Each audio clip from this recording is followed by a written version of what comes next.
¿Cómo están ustedes? Esta es una nueva edición del Campo, la Industria Verde.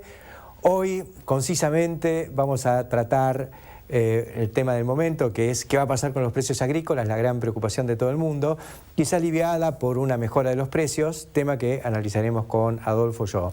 Y luego nos vamos a sumergir en una charla lo más profunda que podamos con Felipe Solá, hoy hombre de Masa, y un hombre muy importante en la trayectoria del sector agropecuario en los últimos años. Queremos ver en qué está, cuál es su visión respecto del campo y la ciudad, esta vinculación tan necesaria y cómo se postula él para ejercer alguna acción en ese sentido. Y como siempre estará Jorge Castro analizando la realidad agropecuaria internacional vinculada con el sistema agroalimentario argentino. Estos son entonces los temas y los personajes que vamos a compartir en esta edición del Campo, la Industria Verde. Ya volvemos.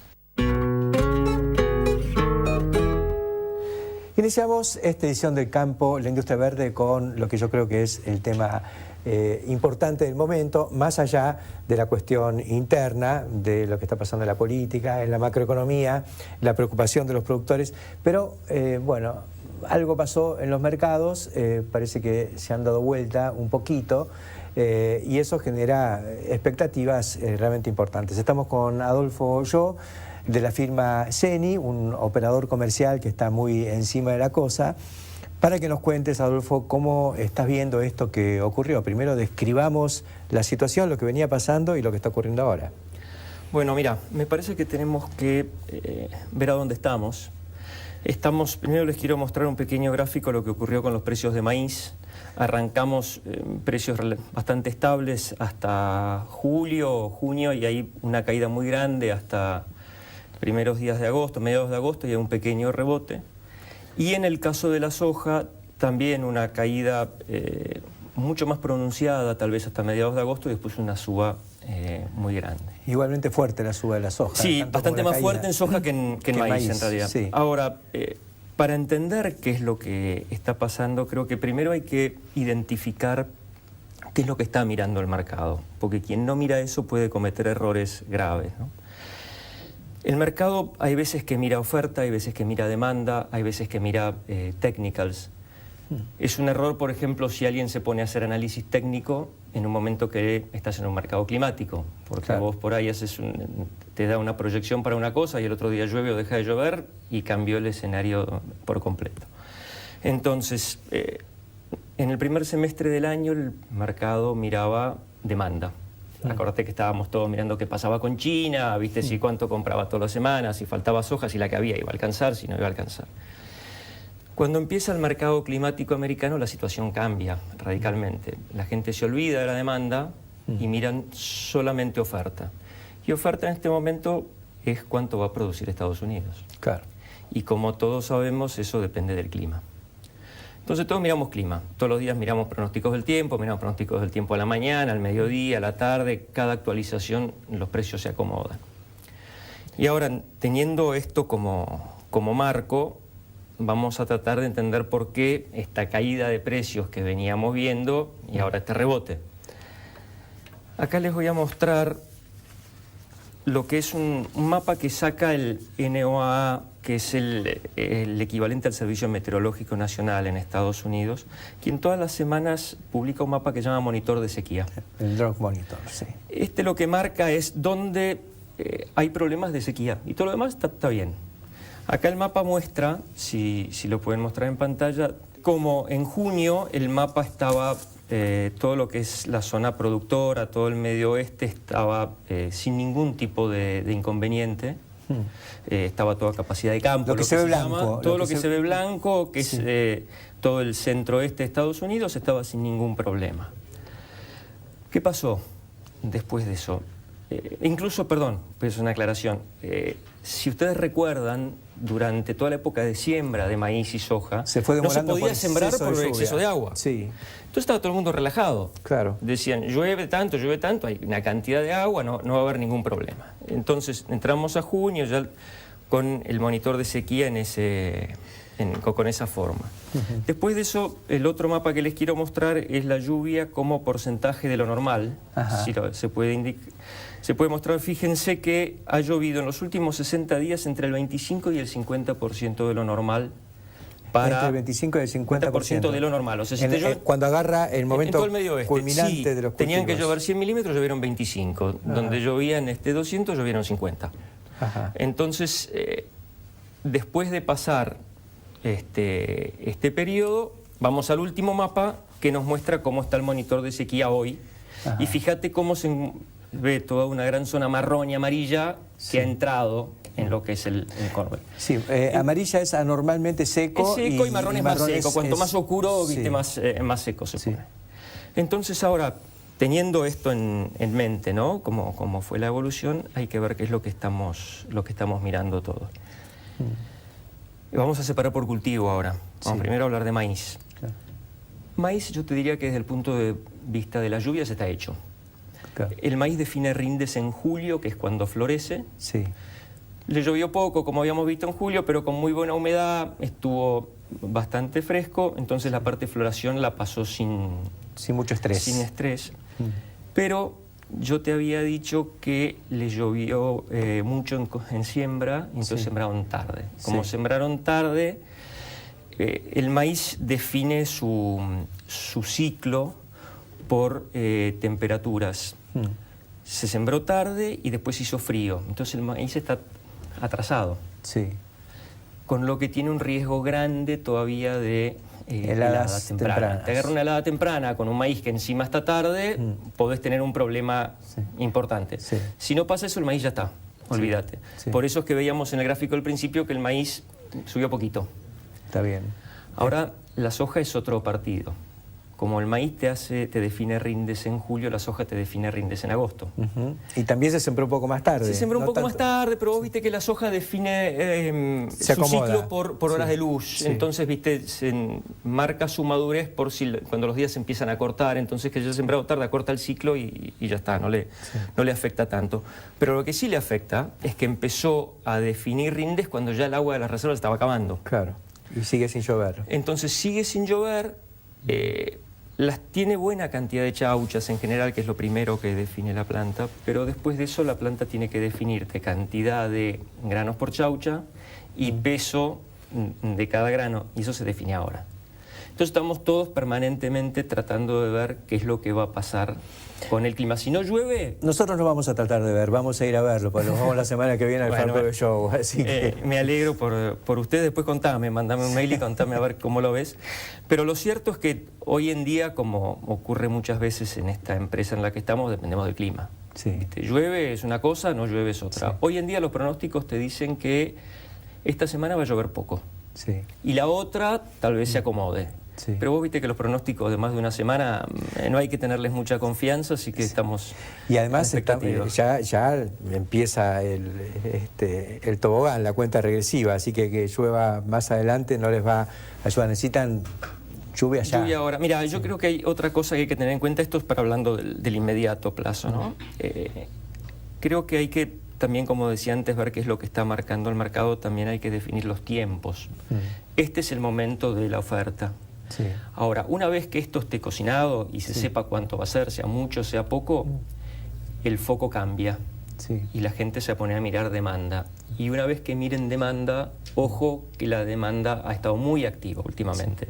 Aprovechando las bajas de precios, hay una cantidad de países importadores que han adelantado compras para el año que viene. Incluso China mismo. China sobre todo, en el caso de la soja y en el caso del maíz, con este nivel de precios tan bajo, el maíz empieza a entrar para una cantidad de cosas que antes no se usaba.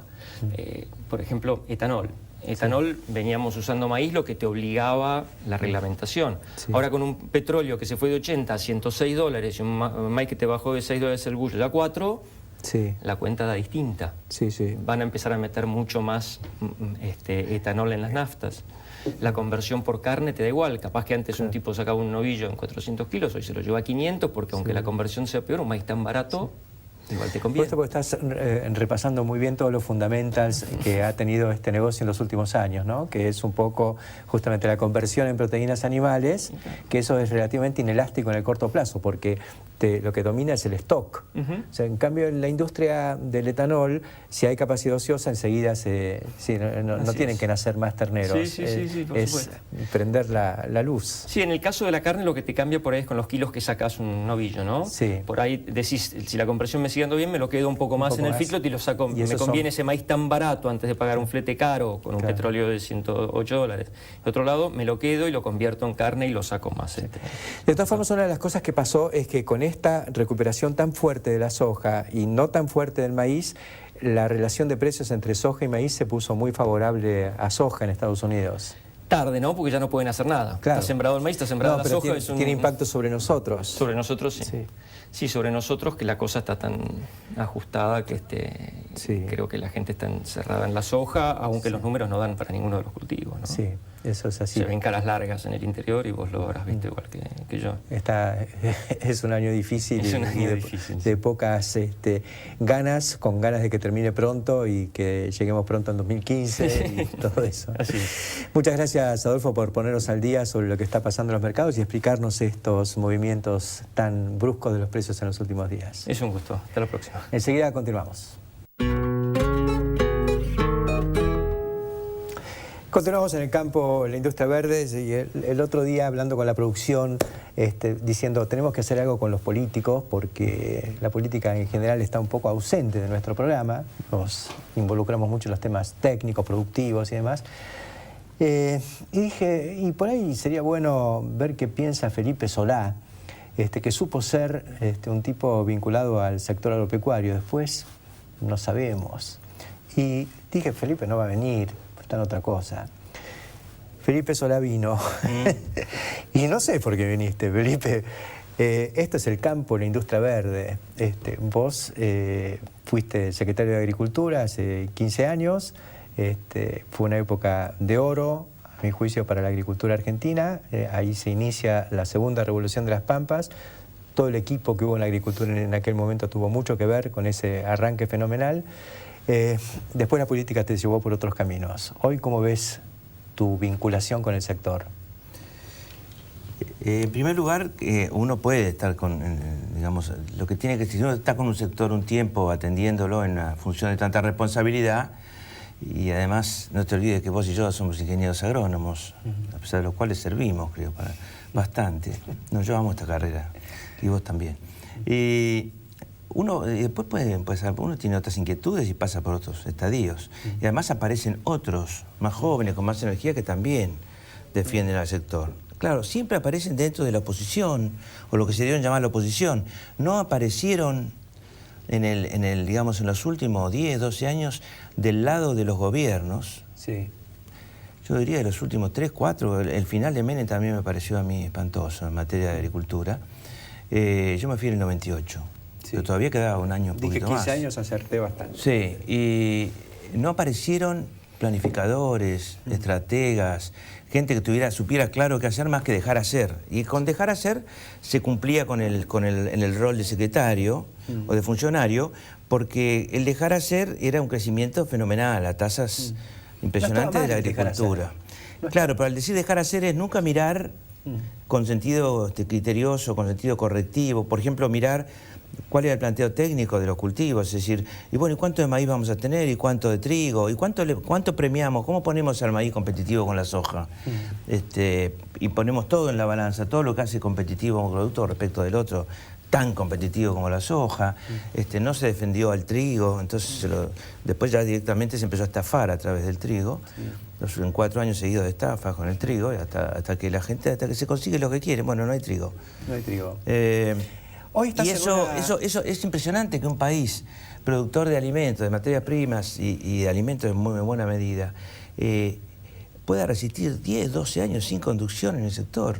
Con alguna excepción, ponele, ¿no? Pero fortaleza pura, sin conducción estratégica, sin compaginar el Estado y el sector privado como hacen en Australia, como hacen en Canadá, como hacen en Estados Unidos. Crecimos más que Australia, que Canadá poco menos, y que Estados Unidos a partir de aquel arranque. Yo creo que esto perdió impulso en los últimos 3, 4 años. Sí, pero lograron pararlo. Eso es cierto, pero no hay que mirar solo el crecimiento, hay que mirar también las consecuencias deleterias que puede tener el crecimiento si uno no va midiendo. El que conduce, no interviene todo, conduce, deja que la energía se exprese, pero la orienta. Sí. Esa sería la idea. Hay una visión, digamos, respecto de que el campo puede mucho pero no puede todo, ¿no? Entonces siempre se toma eso como para decir, en realidad tenemos que tomar lo que genera este sector, cuya competitividad no entra en tela de juicio, para desarrollar otras cosas. ¿Cómo ves este teorema? Yo creo que ese teorema está apoyado primero en un cierto desconocimiento del quién es quién en el campo y cuál es en realidad todo el inmenso engranaje de la economía rural, ¿no? Y además de su engranaje, su influencia geográfica y humana, ¿no? En la geografía humana, ¿no? La otra idea es que siempre se va a sembrar. Es una idea entre comillas, siempre se va a sembrar una hectárea, la siembre Héctor, la siembre Felipe, Juancito, Pepito, cualquiera sea la política agropecuaria que tengamos, ¿no? Entonces siempre se va a sembrar, siempre va a haber un área sembrada muy grande, etcétera, o no, por ahí no es récord, pero que es una idea que en algún momento dado se puede quebrar también. Sí. Por ejemplo, yo creo que este año va a ser un año donde los lotes medio maulones no van a ir a soja. Sí, ni a nada. Mucho menos a otros cultivos. Sí. Y que los lotes también con dificultades no han sido sembrados con trigo. Y nosotros podemos ver una caída en área sembrada de soja. Sí. En zonas más lejanas, en zonas de fletes muy largos, en zonas, digamos, que vienen de 4 o 5 años de castigo. No, Salta, que viene. Fíjate este retiro de los pools de siembra. Sí. Es una leyenda el retiro, no sé cuánto, nadie lo ha medido, ¿no? Cuántos se retiran, pero cuántos se retiran del negocio. Pero a mí me parece que está ligado a palizas climáticas también. ¿Y cómo verías vos subjetivamente que se retiren los pools de siembra? Porque tuviste muchos detractores, y yo también, que hablaban del pool de siembra como Satanás. No, yo creo que el retiro de pools de siembra lo que va a hacer es, primero, bajar el precio de alquiler de los campos, lo cual no es malo, es bueno. Ya sabemos que la soja y a veces el maíz tiene que pagarle a 2 patrones, ¿no? Al dueño y al arrendatario en general. O sea que se le pide doble rentabilidad. Y bajar un poco el precio del alquiler de los campos, ponerlo en porcentaje, no en sumas fijas, que el riesgo se reparta, porque el riesgo es muy alto. El riesgo es muy alto, puede llover o no llover, no sé cómo es esto. Sí. Debe ser, junto con Australia, la zona de clima más impredictible del mundo. Sí. Llueven 250 milímetros en un día y medio. Me acuerdo que ya en los 90 decías eso. O sea, cuando te peleabas con Cavallo, hablabas de... 6 meses sin llover. Sí. O 4 meses sin llover, como el 2009. Sí. Entonces, lo que creo que va a haber otros actores más chicos, que van a pagar menos. Sí. Los pools tienen obligación de ir creciendo y creciendo y creciendo, y entonces pagan lo que no se debe pagar por ahí, o pagaban. Y creo que va a bajar, que ese mercado se va a ajustar, y se va a ajustar al productor. Va a haber pools, pero más chicos. Algún pool grande se quedará. Yo creo que hay ajustes, y que los ajustes duelen así, tienen cambios sociales que en este caso pueden ser no perceptibles, no demasiado perceptibles. En la etapa política en la que estás, ahora vinculado a todo este movimiento que se genera en torno a Massa, ¿cómo ves vos tu papel en vinculación con el agro? ¿Sentís que de alguna manera podés pivotear porque no se ven referentes del masismo con vinculación agropecuaria? Sí, a mí me piden eso, de ambos lados. Lo que no quiere decir que yo vaya a ser el hombre agropecuario del futuro. El ministro de Agricultura. No, lo que quiere decir es que yo lo voy a ayudar a Massa a que tenga la mejor información, y no solo la mejor información de último momento, sino la mejor formación también respecto de qué ha pasado en la región pampeana, qué ha pasado en las economías regionales, cuáles son los tipos de problemáticas que enfrentan, que tenga una base cultural como la que tiene sobre la economía global, por ejemplo, Sí. que la aprendió en el ANSES y demás, en relación al sector agropecuario. Que no haya malos entendidos. Que si se toma una medida o tomamos una medida que no gusta, que se sepa que sabemos de qué se trata. Y que si tomamos una medida que gusta, que se sepa por qué lo hacemos. Para eso hace falta interlocutores que digan la verdad, a un lado y al otro. Yo creo que eso... Y a mí me creen. Me creen como interlocutor en el sector agropecuario y me creen, obviamente, en el masismo, si no, no me pondrían. Ahora, si se da, lo haré. Y si alguien quiere otro interlocutor, puede haber otros. Sí. Además está también de candidato y va a entrar Cristian Gribaudo. Sí. Cristian Gribaudo es el 13º diputado, pero fue un excelente diputado para el sector agropecuario. ¿No fue presidente de la Comisión de Agricultura? Fue o vicepresidente porque la presidencia la tenía Cantero en su momento y después otro Sí. diputado en tiempos de la Guerra Gaucha, ¿no es cierto? Sí. Y él se movió muy bien. ¿Cómo se movió Massa Era en la muy Guerra chico. Gaucha? No, Massa en la Guerra Gaucha no se movió, pero fue el jefe de gabinete que vino después de la Guerra Gaucha. Sí. Porque el 23 de julio del 2008, me acuerdo con mi cumpleaños, se fue Alberto Fernández Claro. y vino Massa. Sí. Y le tocó el año siguiente, es decir, Sí. los resabios de la Guerra Gaucha. Sí. Duró también un año. Sí. ¿No? Sí, y más que resabio yo creo que el gobierno trató de dar vuelta de página y no seguir peleándose con un sector que le había puesto las manos Pasaron en el muchas pecho, cosas ¿no? en esos tiempos, porque después de la Guerra Gaucha vino una terrible sequía, Sí, además. ¿no? Sí. Una terrible sequía en donde el Todo campo lo que va había mal vencido, empeora. entre comillas, Sí. y el campo quedó semidestruido porque perdió el año. Sí, pero además perdió un año de precios récord con buena producción y al año siguiente vino la caída de los precios y la sequía. Sí. ¿no? La sequía duró hasta septiembre del año 2009. Sí. Ahí empezó a llover de nuevo. Pero yo decía, ¿cómo se le explica a alguien que no entiende el tema del agro, que cree en algún grado de mecanicidad de la No puede ser ganancia? que en la Argentina, Felipe, donde todos sabemos lo que es el campo, nadie sepa lo que es el campo. Ni los economistas, la mayor parte de los políticos. Ahora saben Es bastante terrible. más que antes. Tienen un poco Porque más de- entró el capitalismo extra agrario, entró en el campo. Y el capitalismo le llama a capitales, ¿no? Muy grande, porque el agro se convirtió en un negocio muy, muy importante hace 15 años, ¿no es cierto? Un poco más. Pero la verdad es que todavía hay mucha ignorancia. Y mucha ignorancia y mucho condimento ideológico en un país donde la gente vive en grandes ciudades. Enseguida vamos a continuar porque tengo unas cuantas cosas más que preguntarte, ¿Cómo no? Felipe. Enseguida volvemos. Seguimos conversando aquí en el campo, en la Industria Verde, con Felipe Solá, metiéndonos ahora un poquito en lo que yo recuerdo que fue tu gestión en la agricultura y la visión que tengo es la siguiente. Cuando asume el gobierno en el año 89, después de la salida del radicalismo con una pésima cosecha, una debacle. 26 millones de toneladas. Exactamente. Bueno, hubo que empezar a remar, se recupera algo, vinieron las inundaciones y nos estabilizamos en 45 millones de toneladas entre el 94 y el 96, ¿no es cierto? Yo ya veía que estaba la semilla de un gran cambio. La convertibilidad era terrible para el sector por el atraso cambiario y demás, pero por lo menos permitía el famoso 1 a 1 pagar con la misma moneda lo que comprabas que lo que cobrabas, ¿no? Entonces eso impulsó la tecnología y los productores entraron a huir para adelante metiéndole esto. Y hubo una llave maestra en aquel momento que fue en el 96 cuando se le abre camino a la biotecnología. Y de ese estancamiento de 45 millones de toneladas, rápidamente se pasa a 50, a 60 y después te fuiste. Pero Sí. ahí ya... En el 95, fue así el tema. Cuando vino el 1 a 1, mucha gente en los primeros 3 años, los primeros 2 años, hubo un fuerte endeudamiento. Sí. A mí me pidieron que volviera a agricultura porque había mucho jaleo político. ¿Te habías también. ido al Congreso? Yo me había renunciado en marzo del 91 para ir a elecciones en septiembre. Fui a elecciones, fui diputado, fui un año diputado y me pidieron que volviera. Y yo volví, y me quedé 5 años y medio más.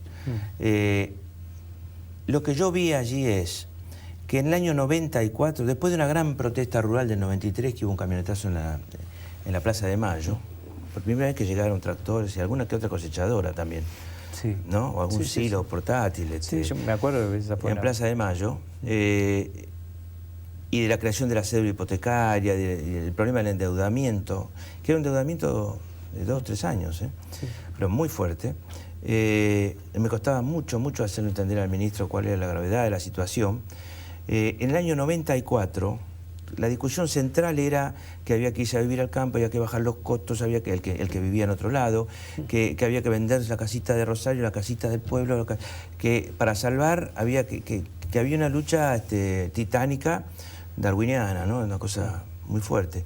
Y en ese momento se produjo una incorporación de tecnología en las malas, no en las buenas. No como producto de un buen año, como producto de la desesperación, de no sé cómo sigue el futuro. Huir hacia adelante. Claro, entonces o incorporo o vendo y me voy de esto, o incorporo tecnología. Y la tecnología estaba, digamos, se produjo un clic en el productor y en 1994 fue un año de incorporación tecnológica muy fuerte. Sí. Lo medimos, me acuerdo, con Sirio en aquel momento. En el 95 ya hubo 54 millones de toneladas. Sí. Y en la cosecha 95-96 fue 54 millones. No, y área, no, 45 hasta el 96 seguro. No, arranca... 96, 97, 54 millones sí. Y área sembrada récord. Sí, ahí empieza. Récord. Sí. Con menos área sembrada al año siguiente y un efecto niño de marzo, sí. Febrero, marzo, abril, yo me fui el 28 de agosto y habíamos cosechado 66 millones. 66. Y de esos 66 millones había muy poquito o casi nada de soja transgénica. Sí. Es decir, no había habido un avance geográfico, ¿no? Horizontal del área sembrada con soja, ni tampoco estaba esa seguridad muy superior de rendimiento que daba la soja transgénica. Sí. Y ahí empezó la tercera revolución, que es el encuentro de la siembra directa con la soja transgénica. Sí. Ese es un boom, no es como la tormenta perfecta, sí. ¿No? Un frente frío y un frente caliente, y eso es impresionante, lo que aumenta el área sembrada y lo que aumenta todo, lo que aumenta la inversión en el campo, etcétera, ¿no? Sí, algunos hablan de soja y suerte. Yo creo que la soja no fue suerte, fue ni un yuyo, ¿no? Ni fue un yuyo, ni fue suerte, sí. Y fue permitirle al productor, al tipo más eficiente del mundo, que es el productor agropecuario extensivo de la Argentina, sí. Permitirle mostrar todo lo que podía hacer en las buenas. Ahora, ¿no? Todo lo que podía hacer. Y bueno, lo hizo. Y a una velocidad como es Argentina, sí. ¿No? Para crecer. Sí. Llegamos en aquel momento a los 20 millones de toneladas de soja, 25, 30, 35, 40, fuimos subiendo 4 millones de toneladas por año hasta llegar a las más de 50 de ahora. Y ahí está la preocupación. En el futuro lo que uno percibe es que los candidatos, o alguno de los candidatos así con posibilidades concretas, como puede ser Massa a partir del 2015, o Macri, son urbanos o conurbanos. Sí. Entonces, de alguna manera ellos abrevan de los beneficios que ha generado esta expansión del interior. Entonces, el tema es hasta dónde van a entender que algo tiene que volver, o algo más importante. Sí, a la ciudad rural vuelve lo que, digamos, la gran injusticia sería ese tercio, un poco más de un tercio que se le saca en el caso de la soja, ¿no? De 3 barcos, uno hundido. Claro, uno hundido. Para reemplazar eso hay que ir a una fina filigrana en el tema ganancias, y hay que aceptar además digamos que Argentina tome una decisión que nunca ha tomado, que es una decisión que hoy parece estrafalaria, pero no es estrafalaria, que es un acuerdo político para proponerse 2 o 3 grandes regiones del interior que sean lugar de atracción para las migraciones internas. Hay que cambiar la capital del lugar. Es posible, pero yo creo que el norte de Buenos Aires, el sur de Santa Fe y toda la zona núcleo, con una ciudad cada 25 kilómetros y una buena infraestructura, que siempre va a haber que fortalecerla, es un lugar para desarrollar todo al máximo de la industria de los alimentos y otras industrias también. Sí, sí. ¿No? Sí, no, por supuesto. Todas las industrias. De forma tal de que, porque vos sabés que hay una influencia muy grande de una ciudad con tradición industrial, siempre tiene productores eficientes cerca. Y una ciudad con tradición de estancias tiene productores menos eficientes. Es una cosa que estudiamos con Armando Palau. aunque la industria fuera de otro tipo, no fuera una industria. Lo que pasa es que, como hemos discutido más de una vez con Jorge Castro, el progreso del campo son los insumos, y los insumos se producen en la ciudad. Incluso las semillas, porque eso es biotecnología, los centros de investigación. Hoy la son tecnología urbanos. está dentro de un bien. Es así. Antes era todo manejo y los agrónomos ganaban mejor, porque hacíamos creer que teníamos la llave del manejo. No, pero ahora está volviendo la agronomía. Fue muy fácil después cuando... porque empezó la precisión ahora. Y aparecieron los problemas, porque vos creés que el haber liberado la soja RR y haber traído el glifosato a la Argentina, como leí por ahí que te acusan... Sí, pero qué barbaridad. En el año 75, 21 años antes, yo usaba como agrónomo glifosato con las soguitas. Sí, ¿Te acordás de la máquina de soguitas? Si habrás usado vos. Sí. O sea que el glifosato en la Argentina no sé desde qué año debe haber. Y sí, ya 70. Los primeros ensayos fueron en los 70. Y además la gente, si la gente que se pone histérica con el glifosato, en realidad se viene a ponerse histérica con el no resguardo, sobre todo de la fumigación aérea, de la debida distancia a los pueblos, porque la soja ha llegado hasta la propia, hay una palabra fea, hasta la jeta de los pueblos llegó la soja, ¿no es cierto? Sí. Es decir, ya donde había quintas o huerta o quintas de fin de semana, ahora hay soja. Parece Europa. Claro, las ciudades, las pequeñas ciudades de Europa también. Y entonces ha habido un abuso muy grande con el tema de usar glifosato, con avión, con deriva aérea. Sí. Es grave el tema, te mata cualquier planta que está al lado. O sea que es fundamental que intendentes, gobernadores, todos hagamos respetar el tema de la frontera entre el glifosato y las personas. Sí, ahora, sobre todo porque hay un problema de percepción. Si la gente supiera lo que era antes, Héctor, si la gente supiera lo que era el paratión, las muertes por tocar paratión, de operarios, de peones, de tantos camioneros, lo que eran los clorados. Sí. El DDT, todo el DDT, ¿cuántos años? Sí. Hasta que se prohibieron. La verdad, el glifosato, claro, si te invito a tomar un té de glifosato, seguramente te va a hacer mucho daño.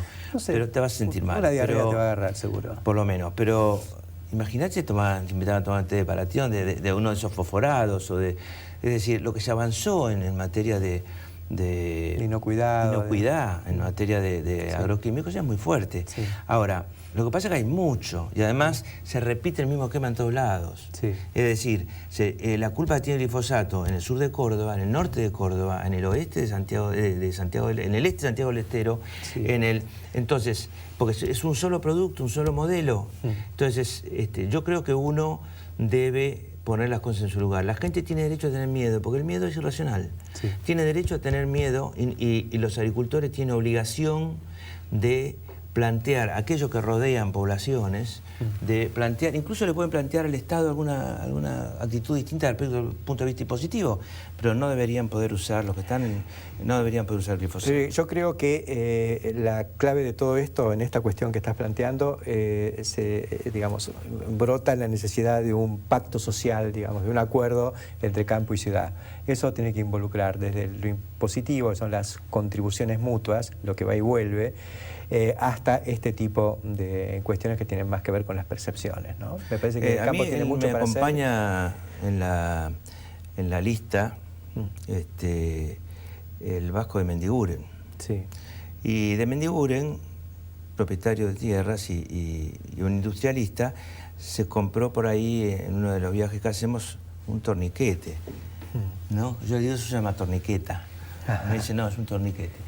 Y me dijo, esta es la unión del campo con la ciudad, porque Massa lo dice siempre, pero él tiene una conciencia industrial, yo también la tengo, pero tengo una conciencia agropecuaria, y a mí me parece que lo importante es que el sector agropecuario tenga de aquí en adelante interlocutores válidos. No los que están en la punta tecnológica, ¿no? Si a mí me mandas a un campo ahora manejar, tengo que ponerme a estudiar de nuevo. Pero bueno, dentro de un tiempo estaría de nuevo en carrera. Es como un médico que lo puedes mandar a atender gente. Ahora, interlocutores válidos y que respeten lo que es ese monstruo, ¿no? En el buen sentido de la palabra, que respeten eso, que respeten lo que ha pasado.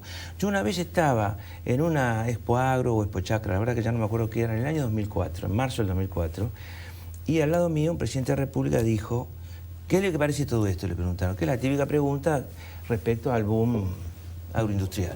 Y dijo que de una vez por todas el campo tiene que despegar. ¿no? Y yo dije, pero el secretario de Cultura no le alcanzó una curva de producción, la mínima información básica. Es decir, qué desinterés, pensé. Bueno, después eso se vio, y ahora el secretario, el actual ministro de Agricultura, con honestidad le dijo a la presidenta: yo nunca vi una vaca, señora, porque era su secretario de pesca. Y no importa eso, le dijo ella, no tiene ninguna importancia. Bueno, sí, se ve que no tiene importancia, porque los tenedores de vacas sufren y mucho. Lamentablemente perdió las elecciones. No ha habido ninguna medida inteligente, no ha habido ninguna medida modernizadora. La famosa modernización del consumo de carne nunca avanzó. Esas cosas que en este gobierno se han hecho casi con un grado importante de absolutismo, hubiera sido útil para ordenar un poco la comercialización interna de las carnes, por ejemplo. Y hubiera sido muy bueno para para achicar, digamos, la diferencia del precio al productor y el precio al consumidor. La modernización, que no se puedan comercializar medias reses, que en fin, los cuartos y todo eso. Nada de nada. El corte por lo sano. Hoy tiene problemas. La industria, digamos, toda industria exportadora de la que forma parte de la agricultura sojera, girasolera, etcétera, y también las demás, aquellos que producen para el mercado interno y para la exportación, que tienen que lidiar con Moreno. Fíjate cómo están los polleros, cómo están la pesca, cómo están las economías regionales, cómo está la ganadería, cómo está la lechería. En la lechería tienen un récord interesantísimo, una de las leches más caras del mundo en dólares al consumidor, y un tambo con menos de 150 vacas está en graves problemas. Felipe, hay mucho para hacer en este vínculo entre el campo y la ciudad. Así es. Me alegra que hayas venido al programa, lo tomo como un punto de partida. A mí me alegra, y te digo que hay un buen dato, y es que esa mesa de enlace, que pasó por momentos muy difíciles, y que puede ser criticable o no, pero yo lo miro profesionalmente, se mantiene. Y se mantiene con bastante humildad de sus integrantes, razón por la cual uno puede estar de acuerdo o no con ellos, pero son verdaderos y genuinos representantes no de la revolución del sector, sino de los intereses permanentes. Gracias, Felipe. Gracias a ustedes. Enseguida continuamos. Continuamos el campo, la industria verde, ahora conversando como lo hacemos habitualmente con Jorge Castro. Y Jorge, estamos en un momento, yo diría, de consolidación de tendencias, ¿no? Así es, exactamente, de consolidación de tendencias. Estamos, el mundo parecía que no tenía más disponibilidad de tierras y sin embargo sigue aumentando la superficie. Sigue aumentando la superficie sembrada. Sí. Este año ha adquirido niveles récords. El adicional de superficie sembrada en la agricultura mundial supera este año los 59 millones de hectáreas. El espacio económico agrícola donde más ha crecido el adicional de superficie sembrada es América del Sur, sobre todo Brasil. En América del Sur, Brasil, esencialmente, el espacio adicional sembrado para la producción agrícola es el doble del espacio adicional sembrado, que es récord histórico, en la agricultura norteamericana. Estados Unidos y Canadá. Agricultura norteamericana, Estados Unidos, más Canadá. En este sentido, lo que hay que quedar muy claro es que la aceleración de la transición dietaria en China, esto es el vuelco masivo de su población de 1.340 millones de habitantes al consumo de proteínas animales, está redistribuyendo el espacio productivo agrícola en la agricultura mundial. Está arrastrando una nueva oferta, exactamente, pero traccionada desde la demanda. Traccionada desde la demanda, esto es lo que está ocurriendo. Claro. Y esta oferta tiene una manifestación, el desarrollo de esta oferta tiene una manifestación espacial donde el eje de la producción agrícola mundial como tendencia claramente se encuentra situado en América del Sur. ¿Cuáles son los productos que crecen y de qué manera lo hacen? Son sobre todo el maíz y la soja. Pero con esta diferencia fundamental, más del 60% del aumento de la producción de maíz en los últimos 10 años tiene como causa fundamental exclusivamente una, que es la demanda proveniente de la industria del etanol en los Estados Unidos. Es impresionante. O sea, el 60% de crecimiento se explica por el etanol. Por el etanol. Y ya es el 35% del uso de maíz en Estados Unidos. Ya es el 35%, pero el incremento... El incremento es el 60%. Es el 60%. Acá lo que interesa son los flujos. Claro. Sí, como que todo lo demás por ahí ha quedado estable. Estable, pero esto es lo que ha crecido. Pero lo otro es lo que ha crecido. En cambio, en la soja, sí, más de la mitad del incremento de la producción de soja responde en forma directa, sin mediaciones, a la demanda china. Ajá. Esto es a la transición dietaria en China. Claro, en China la soja no va a... Tiene una parte de aceite que puede ir a biocombustible, a biodiesel, pero el 80% de la soja es proteína. Proteína, es su conversión, consiste en su conversión en raciones para la alimentación del ganado porcino y de la producción ictícola industrial china. De la famosa acuacultura. La famosa acuacultura. Ahí está todo, ahí está la explicación. Esto quiere decir que la producción de soja es la producción agrícola que está vinculada, sin mediaciones, en forma directa al incremento de la demanda china. Y por lo tanto, la única mediación que existe en el incremento de la demanda china en relación a la soja es el hecho de que China está experimentando la más grande transición dietaria de su historia y de la historia en general. Esa transición significa pasar de una dieta básicamente vegetariana, digamos, arroz y vegetales, a arroz con pollo o con cerdo. Eso es. En donde el componente proteínas cárnicas, proteínas animales es cada vez mayor. Claro. Ahora, esa proteína animal proviene fundamentalmente de la ganadería porcina y de la industria ictícola, esto es de la acuacultura. Y en los dos casos, ya sea la producción de la industria porcina y la producción industrial ictícola, el insumo fundamental para racionar la alimentación de tanto el ganado porcino como de la industria ictícola es esencialmente la soja. Y la soja proviene de 3 países, que son Estados Unidos, Brasil y la Argentina, que entre los 3 tienen más del 90% de la producción mundial. ¿Te acuerdas cuando estuvimos en China en el año 98, 99, que China comenzaba a importar pequeñas cantidades de soja y nos decían, fue por el fracaso de la cosecha, el año que viene ya... Bueno, volvemos. En realidad lo que había ocurrido ahí es que la conducción del Partido del Estado había tomado la decisión estratégica, absolutamente esencial en materia de seguridad alimentaria, y la seguridad alimentaria es el punto número 1 de la agenda de seguridad china, de depender de su provisión de granos, especialmente soja y maíz, pero sobre todo soja de América del Sur. Esto es de Brasil y de la Argentina. Y a partir de ahí es donde empiezan a aparecer, incluso hay plantas de molienda o de crushing de soja en Brasil, en Argentina, que operan casi exclusivamente para el mercado chino. Exactamente. Y esto ha implicado y ha obligado a un redespliegue espacial de la producción agrícola mundial, en donde el eje ahora está situado en América del Sur y que va a ser cada vez más así. Acá está la gran plataforma de producción de proteínas del mercado mundial. O sea que no hay una noción muy clara del impacto, de lo que significa realmente esto, ¿no? China pasa de ser autosuficiente en soja, con 15 millones de toneladas de producción y de consumo, a importar 50 millones de toneladas. Y todo esto ocurre en 10 años. Así, en 10 años, ¿no? En 10 años. 50 millones de toneladas son 25.000 millones de dólares, 30.000 millones de dólares de importación. Exactamente. ¿No? Así que ellos están comprando hoy una cosecha entera de soja argentina. Así es. Y esto no paró porque... No, recién comienza. Estamos en la fase inicial de una línea de ascenso histórico. Es notable porque además las empresas de comidas rápidas, que son las que impulsan desarrollo de las proteínas animales, como la empresa Yum, que tiene la franquicia de Kentucky Fried Chicken, por ejemplo, está abriendo un local cada 19 horas en China. Exactamente. Entonces, eso es demanda futura imparable. Así es.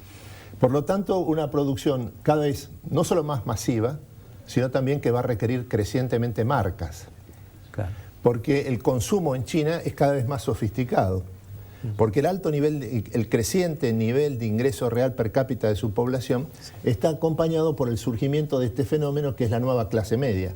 Sí. Una nueva clase media de alto nivel cultural vinculada al sistema mundial a través de Internet y las redes sociales y que por lo tanto sus expectativas en materia de la alimentación son las más avanzadas del mundo, no las más atrasadas.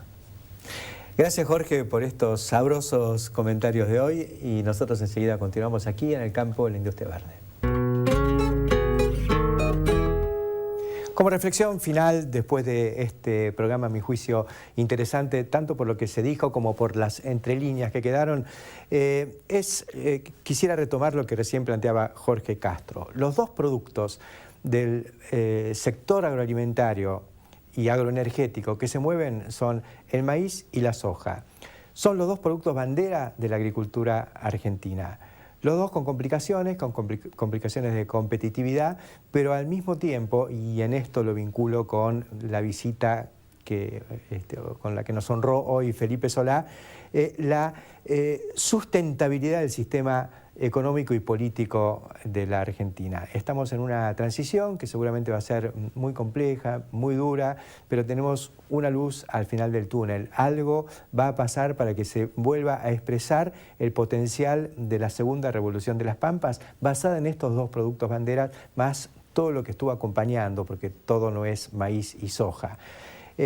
Pero está también vinculado a estos productos la problemática que nos planteaba Solá de las preocupaciones urbanas, el tema de las fumigaciones, que mucho tienen que ver con este avance de la agricultura intensiva en los últimos años y que son, como él mismo planteaba, basadas en productos mucho más inocuos que los que se usaban anteriormente, pero la percepción que antes no existía, hoy sí existe en fundamentalmente los habitantes y en el imaginario colectivo de la gente de la ciudad, y algo va a haber que hacer con eso. Esta es una metáfora acerca de las cuestiones que alejan al habitante urbano respecto del productor rural y la necesidad de ir confluyendo en un camino que necesariamente va a tener que darse para poner otra vez en marcha a la Argentina. Creo que Felipe Solá es un hombre muy polémico que seguramente va a generar muchas rispideces y yo mismo por el hecho de haberlo invitado al programa de hoy, pero me parece que su postulación, un poco como un pivot entre lo que es el agro moderno y lo que es el habitante que no sabe bien qué pasa, pero que sabe que es importante, puede jugar un papel fundamental. Y si no es él, serán otros, pero la tarea es fundamental para que podamos poner definitivamente de acuerdo a nuestra sociedad. Lo que hace falta es un pacto social entre el campo y la ciudad y todos tenemos desde el agro que trabajar para eso. Hasta la semana que viene.